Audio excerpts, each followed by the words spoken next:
Hi hello నమస్తే. నేను మీ కట్టా కార్తీక్. భయ్యా Sunny Yadav social media influencer, rider, traveller. అతను బెట్టింగ్ యాప్‌లు ప్రమోట్ చేస్తూ గత కొంతకాలంగా ఉన్నటువంటి వ్యక్తి. అతని మీద కేసు నమోదైంది.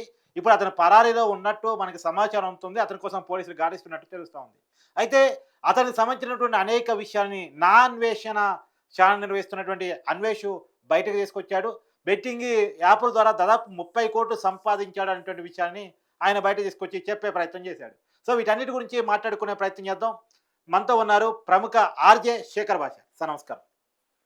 మీరు కూడా సోషల్ మీడియా ఇన్‌ఫ్లుయెన్సర్ ఇప్పుడు. ఇది ఓకే. చాలా ఇష్యూస్ మీద ఫైట్ చేస్తా ఉన్నారు. అవును. సామాజికంగా మాట్లాడుతా ఉన్నారు. కానీ ఈ రకంగా బెట్టింగ్ యాప్‌ని ప్రమోట్ చేస్తూ మా రైడరు మంచి ఫాలోయింగ్ ఉంది. మంచి ఇన్‌ఫ్లుయెన్సర్ కూడా. ఇన్‌స్టాగ్రామ్‌లో లక్షల్లో ఫాలోయింగ్ ఉంది. అవును. యూట్యూబ్‌లో లక్షల్లో ఫాలోయింగ్ ఉంది.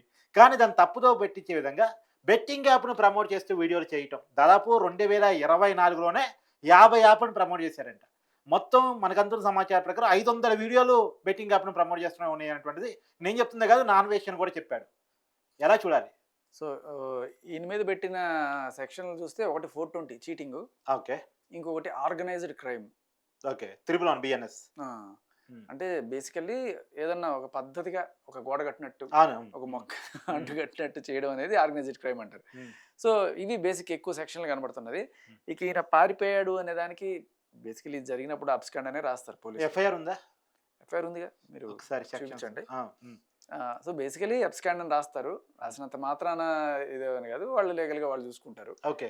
ఇవేమి మర్డర్‌లు, మానభంగాలు అలాంటివి ఏం కాదు కాబట్టి. అంతకన్నా నేరం అనేది చాలా మంది మాట్లాడుతున్న మాట. బట్ నేరం అంటే ఖచ్చితంగా హ్మ్. ధర్మరాజు దగ్గర నుంచే స్టార్ట్ అయింది కదా. అవునవును. ఈ జూదం లేకపోతే ఇవి ఇవాళ ఇది మంచి, ఇది చెడు, ఇది ఎక్కువ మంచి, ఇది తక్కువ మంచి, ఇది ఎక్కువ చెడు, ఇది తక్కువ చెడు అని చెప్పుకోవడానికి ఏది కొలమానం? ఇప్పుడు సిక్కిం బంపర్ లాటరీ లేదా, హ్మ్. లేకపోతే చాలామంది షేర్స్‌లో డబ్బులు పెట్టి పొద్దున్న తెల్లారితే మొత్తం కుప్పకూలిపోయి ఆత్మహత్యలు చేసుకున్న వాళ్ళు లేరా? హ్మ్. ఐపీఎల్ ఇవి స్టార్ట్ అది అయితే వేరు ఎన్ని సార్. క్రికెట్ ఆర్గనైజ్డ్‌గా బెట్టింగ్‌లు. ఇప్పుడు, ఇప్పుడు ఈ మొబైల్ అవైలబుల్‌గా ఉంది. కొనుక్కుంటే కొనుక్కోండి అంటాం వేరు. ఈ మొబైల్ కొనుక్కోవటం వల్ల నాకు బిల్లొచ్చింది. ఈ మొబైల్ కొనుక్కోవటం వల్ల కారొచ్చింది. ఈ మొబైల్ కొనుక్కోవటం వల్ల నా సర్వాస్తొచ్చిందని ప్రమోట్ చేయటం వేరు గదా! అదే వీళ్ళు అడ్వర్టైజ్ చేసేవాళ్ళు. ఆ! అసలోడు వేరే ఉన్నాడు పైన. ఈ హ్మ్. యాప్‌లు తయారు చేసేవాడు వేరే. వాళ్ళు దొరకరులెండి. వాళ్ళు ఇప్పుడు అమితాబ్ బచ్చన్ వచ్చి అడ్వర్టైజ్ చేస్తారు. ఇది కొనుక్కో అని చెప్పి. హ్మ్. అమితాబ్ బచ్చన్ చేసినట్టు కాదు కదా. హ్మ్. ఆయన ఎవడో తయారు చేసాడు. హ్మ్. ఈయనొచ్చి కొనుక్కోమని చెప్పాడు. సో అంటే ఇప్పుడు నువ్వు కేసు నాకు పెట్టింది నాకిక్కడ ఈయన మీద ఉద్దేశం పెట్టావు. మరి ఆయన మీద ఏం చేస్తున్నావు? నాకొక్కడ ఉద్దేశం ఉంది. ఈ యాప్‌ని ఎక్కడో విదేశాల నుంచి టెర్రరిస్టులు, యాంటీ సోషల్ ఎలిమెంట్స్ తయారు చేపిస్తా ఉంటారు. వాళ్ళకి రెవెన్యూ కావాలి కాబట్టి, వాళ్ళకి డబ్బులు కావాలి కాబట్టి, వాళ్ళకి లీగల్‌గా డబ్బులొచ్చే అవకాశం లేదు కాబట్టి, ఇట్లాంటి యాప్‌ని అంటే తయారు చేపిచ్చి జనాల మీదకి వదులుతా ఉంటారు. ఇక వీళ్ళకి ఐపీ అడ్రెస్ ఎక్కడుందో కూడా తెలీదు. ఖచ్చితంగా. అలాంటి యాప్‌లని ఈ ఇన్‌స్టాగ్రామ్ ఇన్‌ఫ్లుయెన్సర్‌లు ఎవరైతే ఉన్నారో వాళ్ళకి ఎరేస్తా ఉంటారు. వీళ్ళ ద్వారా ప్రమోట్ చేస్తే తొందరగా జనంలోకెళ్తాయి అని చెప్పేసి. అవును. ఇలాంటోళ్ళు పెద్ద ఆఫర్ ప్రకటిస్తారు. ఈ పెద్ద ఆఫర్‌కి టెంప్ట్ అయ్యి యూట్యూబ్‌లో వీడియో చేస్తే ఎన్నొస్తాయి? వేలొస్తాయి. మహా అంటే లక్షలొస్తాయి. కానీ ఇమ్మీడియేట్‌గా కోట్లొస్తున్నాయి కదా అని వీళ్ళు ఇన్‌ఫ్లుయెన్స్ అవుతారు. అవును. వీళ్ళు ఇన్‌ఫ్లుయెన్స్ చేసి జనాన్ని ఇన్‌ఫ్లుయెన్స్ చేసే పరిస్థితి. కరెక్ట్. అంటే ఒకటైతే నేననేది ఏంటంటే, ఫస్ట్ జనాలకి బుద్ధి రావాలి. హ్మ్. ఇప్పుడు వాడు చెప్పాడు గదా, వీడు చెప్పాడు గదా, వాడు పెంట తినమంటే తింటారా పోయి? హ్మ్.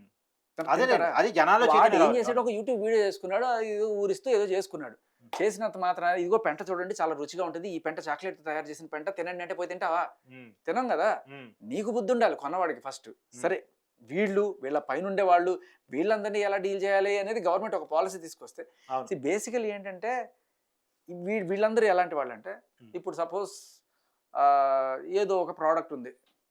ఒక కొత్త ఏమంటారు, ఆవకాయ పచ్చడి తయారు చేసాడు అనుకుందాం ఎవడో. హ్మ్. ఆవకాయ పచ్చడి సూపర్ పచ్చడి సార్, కార్తీక్ గారు మీరు అద్భుతమైన ఇన్‌ఫ్లుయెన్సరు, మీరు మా పచ్చడిని ప్రమోట్ చేయాలి అంటారు. సరే, నువ్వేదో తింటావో, తినవో, నీకేవో డబ్బులొస్తున్నాయి, నీకో హ్మ్. రూ. 1,00,000 ఎంతో ఇస్తామని చెప్తే, సరే ఈ ఆవకాయ పచ్చడి అద్భుతంగా ఉంది. కొన్ని సార్లు ఎందుకు నేను ఎలా ఉంటుందంటే, కొన్ని వంటల ప్రోగ్రామ్‌లు చేయడానికి నన్ను పిలుస్తారు అప్పుడప్పుడు. ఆ! ఆయన ప్యూర్ వెజిటేరియన్. ఆ! అదేదో చికెన్ ప్రోగ్రామ్. ఆ! ఏం చేయాల్సొస్తది? ఆ! ఇట్లా నేను తినను. ఆ! బట్ ఇట్లా తిన్నట్టు చూపించాల్సొస్తది. ఆ!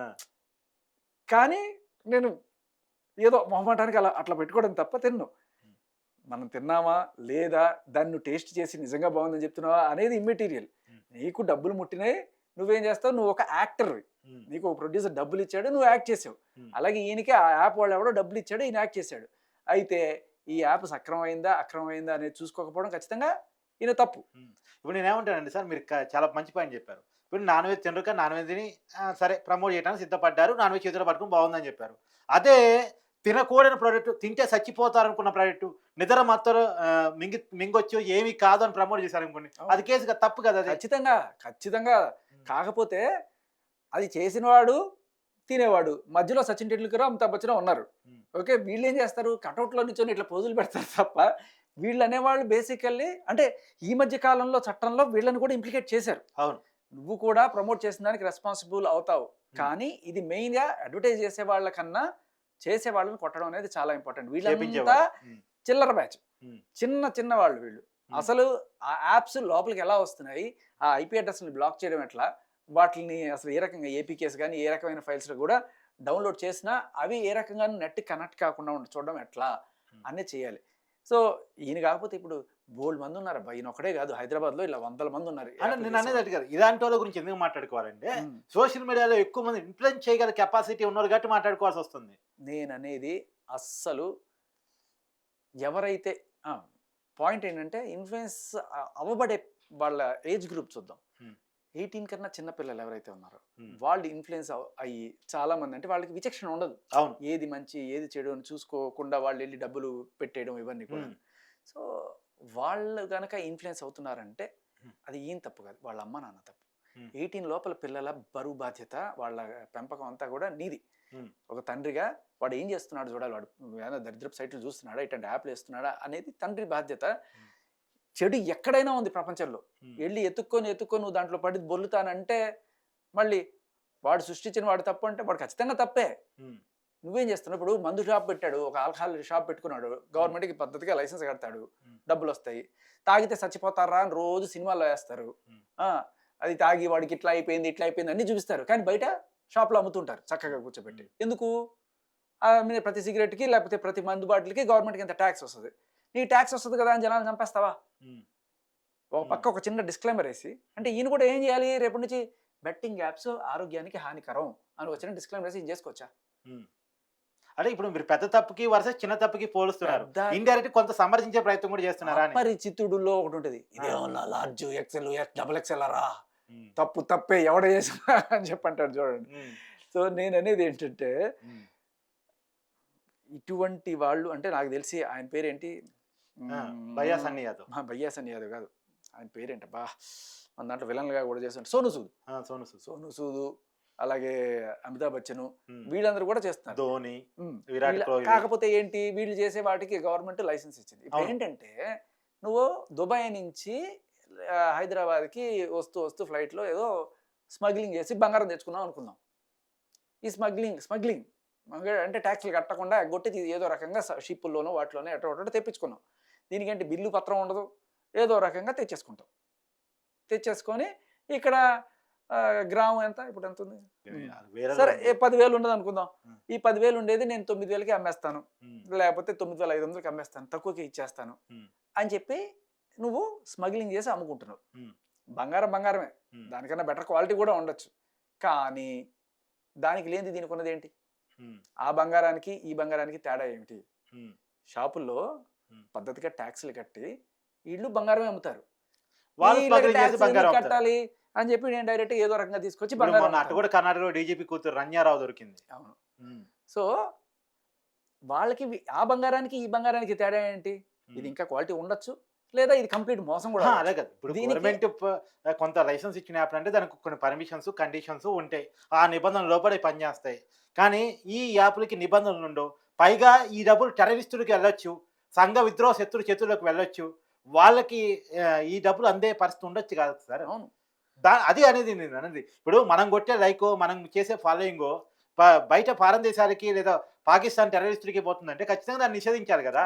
అవును, మనం కట్టే ట్యాక్సులు కూడా చాలా వరకు స్కాములు చేసే పొలిటీషియన్లకి, ఇలాంటి వాళ్ళకి స్కాములు చేసే పొలిటీషియన్స్ వేరు, పాకిస్తానీ టెర్రరిస్టులు పోతుంది అనడానికి మన దగ్గర సాక్ష్యాలు లేదు, నాకు తెలియదు, ఎగ్జాంపుల్ చెప్తున్నా, ఎగ్జాంపుల్ కోసం. సో నేను చెప్పేది ఏంటంటే అన్నిటి అదే అంటున్నాను. ఇప్పుడు అన్నగారు ఎన్టీ రామారావు గారు వచ్చి మొత్తం సంపూర్ణ మద్యపానం చేశారు, జనాలకి చాలా మంచిది కదా. తర్వాత వీళ్ళు ఇక్కడ కాంట్రాక్టుల పరిస్థితి మేము బతకాలి కదా, మేము బతకాలంటే ఎవడో ఒకటి సావాలి కదా తాగి, గవర్నమెంట్కి డబ్బులు రాట్లా, ట్యాక్సులు రాట్లా, ఏదో ఒకటి చేసి మెల్ల లేపేశారు. కంప్లీట్గా పోయి తాగండి రాబోయి తాగిస్తున్నారు, ఓ పక్క తాగిస్తుంటారు, ఇంకో పక్క ఆరోగ్యానికి హానికరం అనేస్తుంటారు అనమాట. సో అది ఎంత తప్పో దీనికన్నా నాకు తెలిసి అది పెద్ద తప్పు. ఎందుకంటే డైరెక్ట్ నేను చంపేస్తుంది అది. ఆ టెర్రరిస్ట్ ఎవడో ఎప్పుడో వచ్చి చంపుతాడో మనకు తెలియదు, కానీ ఇది డైరెక్ట్గా తాగిన ప్రతిసారి నీ లివర్ చెడిపోయి చచ్చిపోతున్నావు నువ్వు. దానికి నువ్వు లైసెన్స్ అనే ఒక పెద్ద మాట చెప్పి తీసుకుంటారా బాబు, తీసుకోండి, నువ్వు వేలం పాట పాడుకొని మాకు ఎంతో కొంత ఇచ్చేసేయండి గవర్నమెంట్కి, మీరు అమ్ముకోండి, జనాలకి విషం పోయండి అని చెప్పి చెప్తున్నారు కదా. ఎవడికి ఉండాలి బుద్ధి? కొనే జనానికి ఉండాలి. ఎవడు కొనలేదనుకో ఆ షాప్ పెట్టుకుంటాడు, ఈగలు దొరుకుంటాడు, తర్వాత లైసెన్స్ కూడా అప్లై చేయడు. అలాగే ఈయన అమ్మచ్చు, ఇంకోటి అమ్మచ్చు. ఈయన బేసికల్ ఈయన కాదు, వాళ్ళు ఎవరో ఉన్నారు, వీళ్ళు దూతలు బేసికల్, వీళ్ళు కాదు. ఎవరైనా సరే మనం ఎడ్యుకేట్ చేయాల్సింది వాళ్ళని. ఎస్పెషల్లీ అస్సలు సిస్సలైన పాయింట్ ఏంటంటే చాలా తక్కువ డబ్బులతోటి ఎక్కువ డబ్బులు సంపాదించుకోవడం ఎట్లా, భలే హాయిగా ఉంటుంది కదా కష్టపడకుండా. ఇప్పుడు మీరు ఆర్జేగా ఎన్నాళ్ళ నుంచో చేస్తున్నారు, కొన్ని సంవత్సరాలుగా కొన్ని దశాబ్దాలుగా చేస్తున్నారు. ఎంత వచ్చింది సార్? 30 కోట్లు అని వస్తుందా? జీవితం మొత్తం మీరు కష్టపడి నోరు పోగొట్టుకొని గట్టిగా మాట్లాడి చాలా ఇన్ఫర్మేషన్ ప్రజలకు ఇచ్చి 30 కోట్లు పక్కన పెట్టండి, 3 కోట్లు సంపాదించు కదా. 3 కోట్ల చాలా దూరం అది, అది 10 ఏళ్ళ సంపాదన.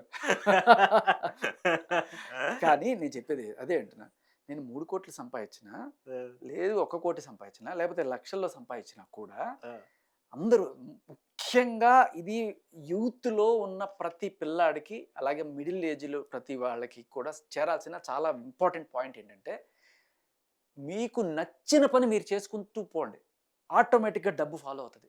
లేదు డబ్బు కావాలని మీరు ఫాలో అయితే మీ జీవితంలో శాంతి సుఖం అనేది ఉండదు, తొందరగా ముసలాళ్ళు అయిపోతారు. అది డబ్బు సంపాదించడం ఎట్లా అనే దాని వెనకాల పోయి ఇటువంటి తప్పుడు మార్గాలన్నీ అన్వేషించి మళ్ళీ మిమ్మల్ని అన్వేషించి మీ పక్కన పట్టాల్సి వస్తుంది. సో బేసికల్లీ వీళ్ళ కనెక్షన్ కూడా ఒక మాట అనుకోవాలి మనం. ఒక చిన్న కాంపిటీషన్ అయితే ఉంటుంది కదా. ఇప్పుడు నేను ఒక ఆర్జే, నాతో తోటి ఆర్జే ఇంకో అతను ఉంటాడు వేరే ఛానల్లో, ఒక చిన్న కాంపిటీషన్ ఉంటుంది కదా, నువ్వు గొప్ప నేను గొప్ప అని చెప్పి. అది హెల్తీ కాంపిటీషన్ ఉన్నంత వరకు ఇబ్బంది లేదు. ఓకే, బట్ ఈయన ఒక ట్రావెలర్, బైక్ కూడా కనబడుతుంది కదా. సో నా అన్వేషి ఇంతకన్నా పెద్ద ట్రావెలర్, ఆయన ప్రపంచ యాత్రికుడు. ఈయన 40, ఇతను కూడా ప్రపంచ యాత్రికుడు, బాగా తిరిగాడు. సో ఏంటంటే ఒక చిన్న ఎక్కడో ఇది ఉంటుంది, నువ్వు గొప్ప నేను గొప్ప అనే టైంలో వాళ్ళ మీద వీళ్ళు కామెంట్లు చేసుకోవడం, వీళ్ళు వాళ్ళ కామెంట్లు చేసుకోవడం, అది చిలికి గాలివానయ్యి నువ్వేం చేస్తున్నావు, నేను చూడు ప్యూర్గా దీంట్లోనే సంపాదిస్తున్నాను, నువ్వు ఎట్లా సంపాదించు, నువ్వు 30 కోట్లు ఎట్లా సంపాదించు, నువ్వు బెట్టింగ్ యాప్లు చేసి సంపాదించు, నేను చూడు నేను పద్ధతిగా సంపాదిస్తున్నాను, ఇలా చేయండి, మీరు ఇలా చేయకండి అంటే. ఇలా చేసేవాళ్ళు చాలామందే ఉన్నారు. బట్ అయినా కూడా ఆయన ఎంచుకున్న పద్ధతి మార్గం మంచిది, నిజంగా మంచిది. కానీ కొట్టాల్సింది ఈ దూతల్ని కాదు. అంటే వీళ్ళ మధ్యలో అడ్వర్టైజ్ చేయడానికి వచ్చిన సచిన్ టెండూల్కర్లును అమితాబ్ బచ్చన్లు ఈ యాప్లు కంప్లీట్గా రాకుండా బ్యాన్ చేయడం అనేది ఇంపార్టెంట్. ఇప్పుడు సార్ అదే అంత ఈజీ ప్రాసెస్ కాదు సార్. ఈజీ ప్రాసెసే చాలా ఈజీ ప్రాసెస్. ఇప్పుడు టిక్ టాక్ అనేది ఉంది, ఇప్పుడు ఉందా ఎవరి దగ్గర? ఒకప్పుడు టిక్ టాక్ ప్లేస్ ఇంకో యాప్ వచ్చింది, రానిండి. బట్ టిక్ టాక్ అదే ఇప్పుడు యాప్ ఒకటి కనిపెట్టాడు సార్, దీన్ని బ్యాన్ చేస్తారు, ఇది రాకుండా చేస్తారు, పేరు మార్చి ఇవన్నీ వేరే యాప్ వస్తుంది, రానిండి. 100 యాప్లు బ్యాన్ చేసి 1000 రూపాయలు 1000 యాప్లు వస్తున్నాయి. పోలీసు వాళ్ళు కూడా సైబర్ టీం చాలా గట్టిగా పనిచేస్తుంది, పనిచేయట్లేదు అంటాను లేదు. సరే ఆ పని సరిపోదేమో, మనకన్నా టెక్నాలజీ ఇంకా సరిపోదేమో, దాన్ని పెంచుకోవాల్సిన అవసరం ఉందేమో, కానీ ఒక పని జరుగుతున్నా కానీ అది ఇంకా వస్తూ ఉన్నాయి, వాటిని వీళ్ళంటే ప్రమోట్ చేస్తున్నారు. ఆ పేరు కూడా చూడండి, అంజనా జావేరి అంటే హీరోయిన్ పేర్లు, అమ్మాయిల పేర్లు పెట్టి ఏదో రకరకాల పేరుతో వస్తూ ఉంటాయి యాప్లు. సో బేసికలీ ఇవి గూగుల్ ప్లే స్టోర్లో రావు. ఇంకొకటి విషయం కూడా చెప్పాల్సింది, గూగుల్ ప్లే స్టోర్లో ఇలాంటివన్నీ కూడా అలో చేయకూడదు, అంటే కంట్రీ వైడ్ రెస్ట్రిక్షన్స్ ఉంటాయి. ఈ ఏపీకే ఫైల్ వేసుకోండి అని చెప్పినప్పుడు పొరపాటును మీరు ఎవరన్నా సరే ఇటువంటి వేసుకుంటే చాలా డేంజరస్గా, అంటే వైరస్లు ఇవన్నీ, అంటే ఫిషింగ్, కంప్యూటర్లోకి డేటా అంతా కూడా దుబ్బేసే అవకాశం ఉంటుంది. లేదు ఈ పాస్వర్డ్లు తీసేసుకొని తర్వాత మిమ్మల్ని ఇరుకుని పెట్టే అవకాశం ఉంటుంది. ఏది ఏమైనప్పటికీ చాలా ఇంపార్టెంట్ విషయం ఏంటంటే, మీరు చెడు మార్గాల్లో లేకపోతే సులభ మార్గాల్లో డబ్బులు సంపాదించాలి అనే ఆశ ఫస్ట్ తీసి పక్కన పెట్టండి. మనకి కళ్ళ ముందు భారతం నుంచి నేను కనబడుతున్నా కూడా అవును వీళ్ళు కాదు. నాకు తెలిసి ఆ భారతం ఎగ్జాంపుల్ కూడా నాకు తెలిసి అది ఎందుకు ఎక్స్పోజ్ చేశారు అంటే, సో పెద్ద వ్యక్తికే అంటే ధర్మరాజు అనేవాడిని గొప్పగా మనం ఒక రోల్ మోడల్గా చూస్తాం మహాభారతంలో. ఆయనకే తప్పలేదు జూదం ఆడితే, అందుకని జూదం ఆడటం నేరం, తప్పు, మోసపోతాం, నష్టపోతాం అని చెప్పడానికి ఆయన క్యారెక్టర్ని ఎక్స్పోజ్ చేసి ఉండుంటారు, ఆ విషయాన్ని చెప్పుంటారు. సర్వం కోల్పోవాల్సి వస్తుంది అనేటువంటి విషయాన్ని చెప్పడం కోసం, దాన్ని మైండ్లోకి ఎక్కించడం కోసం అది చెప్పుంటారని నేను అనుకుంటున్నాను. ఎస్, కానీ ఇక్కడ విలన్ ఎవరు? ధర్మరాజు కన్నా పెద్ద విలను శకుని. ఉమ్, జూదం ఆడి రాజ్యాలు ఎలా కాజేయాలని తెలిసిన వాళ్ళు వీళ్ళ పైన వాళ్ళు. ఉమ్. వీళ్ళ పైన వాళ్ళు ఉండేవాడు ఖచ్చితంగా విలన్లు సార్. శకుని. ఉమ్, అంటే ఈయన ధర్మరాజు అని అయితే నేను చెప్పట్లా. ఆ, ఆ, అట్లా పోల్చడం కూడా కరెక్ట్ కాదు. అది ఆ, అంటే ధర్మరాజు ఏమి ఆయన పేరులో ధర్మం ఉందని కాబట్టి ఆయన చేసిన పనులన్నీ కరెక్ట్ అయిపోతాయి ఏంటి? అది పెళ్ళాన్ని కూడా వాళ్ళతో వడ్డీ- పోల్చడం రండి, వదిలేయండి. అది మరీ దారుణం. వీళ్ళు అయినా 4 డబ్బులు పెట్టాడుతారు, ఆయన పెళ్ళాన్ని పెట్టాడాడు. ఉమ్. ఎంత దారుణం ఆ అది. సెన్సిటివ్ టాపిక్ లోకి వెళ్ళొద్దు. ఆ. మనం చెప్పదలుచుకున్న కంటెంట్ పక్కకు పోతుంది. ఆ, చెప్పండి. సో నేను చెప్పేది జనాలు ఫస్ట్ ఎడ్యుకేట్ అవ్వాలి. రంగురాళ్ళు పెట్టుకుంటే కోటీశ్వరులు అయిపోతాము, ఈ నంబర్ పెట్టుకుంటే ఇదైపోతుంది, ఈ పేరు వెనకాల ఈ తోక పెట్టుకోండి, ఇవి మాకు ఇది ఎంత ఇచ్చేయండి, చేతబడులు చేస్తాం, క్షుద్ర పూజలు చేస్తాం, ఇలా నీ అజ్ఞానమే వాళ్ళ ఆదాయం. ఉమ్, సో వీళ్ళు ఇలాంటి వాళ్ళు చెప్పేవాళ్ళు చెప్తానే ఉంటారు, గొర్రెల్లాగా విని ఆహా అవునా నిజమా అని చెప్పి అనుకుని వెళ్ళి బకరాలు అయిపోయి డబ్బులు వదిలించుకొని జీవితాలు నాశనం చేసుకునే వాళ్ళని మనం ఈయన పోతే ఇంకోటి వస్తాడయ్యా, 100 మంది వస్తారు, మనం మార్చాల్సింది వాళ్ళని. ఉమ్, వాళ్ళు ఎప్పుడైతే ఈ అసలు కంప్లీట్గా మాకు వద్దు అని చెప్పి అనుకుంటారో అప్పుడు ఎంతమంది తీసుకోండి అక్కడ లడ్డే లేదు, నువ్వు లడ్డు అమ్మరా అని చెప్తే లడ్లున్నాయి తీసుకోండి ఎక్కడరా లడ్లే లేవు. లడ్డు లేకుండా చేయాల్సిన పని ఎవరిది? గవర్నమెంట్ది. ఉమ్, సో గవర్నమెంట్ సైబర్ టీం వాళ్ళు కష్టపడుతున్నారు చేస్తున్నారు అంటే కుదరదు, రాకుండా చేయి నువ్వు. యాప్ ఉమ్, ఆపు. ఉమ్. అది. సో ఎనీవే ఇది ఇప్పుడు వాస్తవానికి ఏంటంటే భయ్యా సన్నీ యాదవ్ ఎవరైతే ఉన్నారో అతను బెట్టింగ్ యాప్లు ప్రమోట్ చేసినందుకు గాను అతని మీద కేసు నమోదైంది. ఈ కేసు కావడానికి కారణం అన్వేష్ ఎవరైతే ఉన్నారో అతను వివరాలన్నీ సేకరించి సజ్జనారి గారికి ఇవ్వటం, సజ్జనారి గారు ట్వీట్ చేయటం, దాని ఫలితంగా పోలీసు యంత్రాంగం కదలటం ఫలితంగా కేసు నమోదైనది తెలుస్తూ ఉంది. ఇప్పటికే లోకల్ బాయ్ నానిని అరెస్ట్ చేసి జైల్లో పెట్టినటువంటి విషయం కూడా మీ అందరికీ తెలుసు. లోకల్ బాయ్ నాని ఒక యాప్ను ప్రమోట్ చేశాడు, ఒక వీడియో కూడా చేశాడు, ఆ వీడియో కూడా పెద్ద వైరల్గా మారింది. దాని ఫలితంగా అతని మీద కేసు బుక్ అయింది. ఆ వీడియో ఫలితంగా నేను ఆట ఆడి దాదాపు 58 లక్షలు నష్టపోయానని ఒక వ్యక్తి కేసు కూడా పెట్టినట్టు ఇప్పటికే సమాచారం అంతా ఉంది. కాబట్టి ఏది ఏమైనా శేఖర్ భాష గారు చెప్పిందంటే మనం ఒక విషయాన్ని ఖచ్చితంగా తీసుకోవాలి.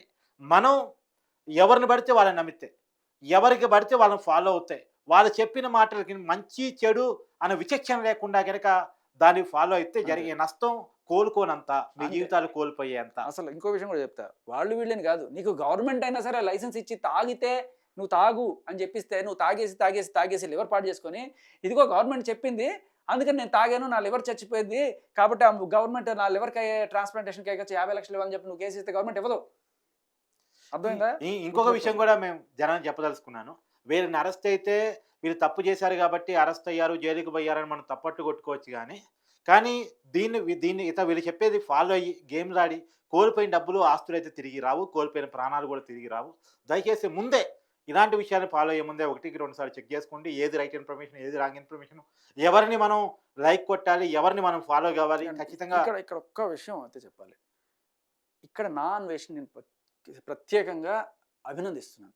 ఓకే, అంటే ఈయన్ని పెద్ద తప్పు పెట్టడాలు వాటి పక్కన పెట్టేస్తే నా అన్వేషణ ఆయన ఈయన్ని తప్పు పట్టడం అనే దాని కోణం కూడా కాకుండా తన లైఫ్ ఎగ్జాంపుల్, వాళ్ళ నాన్నగారు ఇలాగే బెట్టింగ్ యాప్స్ ఆడి నా జీవితం చిన్నప్పుడే ఇంత దారుణం చూసాను, ఆయన సావు దాకా పోయి నేను బతికి తీసుకొచ్చాను అంటే హీఈస్ చాలా పెద్ద ఇన్ఫ్లుయెన్సర్. నా అన్వేష్ అనే అతను మంచి ఆటగాడే కాదు, ఇన్ఫ్లుయెన్సర్ కూడా, ఆటగాడు. ఇప్పుడు ఆటగాళ్ళు ఆట కట్టిస్తున్నట్టున్నాడు. బట్ నిజానికి ఇటువంటి ఎగ్జాంపుల్స్ అనేవి అంటే ఈయన కొట్టడం వాళ్ళు కొట్టడం కాదు, జనాలందరికీ మీరు చెప్పే ఆ పాయింట్ ఏదైతే ఉందో అది చాలా గట్టి కనెక్ట్ అయింది. నేను కూడా అయ్యో పాపం ఇంత జరిగిందా కాబట్టి అబ్బాయి పోరాడుతున్నాడు మంచిదే. బట్ ఇలాంటి ఎగ్జాంపుల్స్ రావాలి, ప్రతి ఒక్కళ్ళు కూడా చితికిపోయిన వాళ్ళ జీవితాలని నువ్వు తెర మీదకి తీసుకురావాలి. వీళ్ళు ఎలాగైతే నేను గెలుచుకున్నాను, నేను ₹1,00,000 గెలుచుకున్నాను, ₹1,00,00,000 గెలుచుకున్నాను, మీరు కూడా గెలుచుకోండి అన్నప్పుడు ఇంకోటి రావాలి, నా జీవితం అంతా సంకరాకపోయింది ఇదిగో తీసుకెళ్ళి అని చెప్పి ఇటువంటి వాళ్ళు కూడా రావాలి. ఇటువంటివి వచ్చినప్పుడు ఆ ఇన్ఫ్లుయెన్స్ తగ్గుతుంది. అది. Thank you sir.